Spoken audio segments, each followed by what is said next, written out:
નાલાયક અને હેવાન બની ગયા છે ને કે રાહુલ ગાંધીજીની મોતની દુઆઓ માંગી રહ્યા છે। રાહુલ ગાંધીજી આજની તારીખમાં નરેન્દ્ર મોદીના રાજકીય નંબર 1 હરીફ છે અને નરેન્દ્ર મોદીએ લાખો પ્રયાસો કર્યા રાહુલ ગાંધીજીની છબીને ખડાવવા માટે, છતાંય આજે રાહુલ ગાંધીજી જનનાયક, જનમાનસ અને મહાનાયક તરીકે ઉપસી આવ્યા છે ને ગરીબોના મસીહા બનીને સામે આવ્યા છે।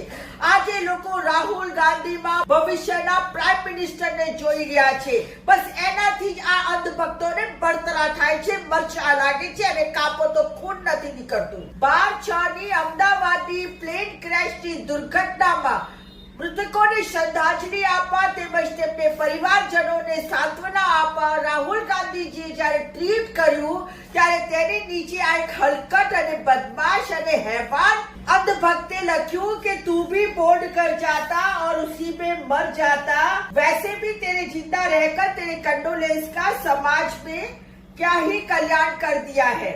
तो साथियों, जो આવી જ વાત કોઈ કોંગ્રેસીએ કા તો કોઈ સેક્યુલર માઇન્ડેડ વ્યક્તિએ ભાજપના નેતા વિશે કરી હોત તો પછી આજે ભારત દેશના ખૂણે ખૂણેમાંથી સેંકડો એફઆઈઆર નોંધાઈ ગઈ હોત। જ્યારે બીજી બાજુ આપણા ફોટો જીવી વડાપ્રધાન નરેન્દ્ર મોદી 6 થી 7 કેમેરાઓની ટીમ લઈને સ્થળની મુલાકાતે જાય છે અને દરેક એંગલ ઉપરથી પોતાના ફોટાઓ પડાવે છે અને સાથે સાથે રીલ બનાવીને એની અંદર સંગીત પણ મૂકે છે।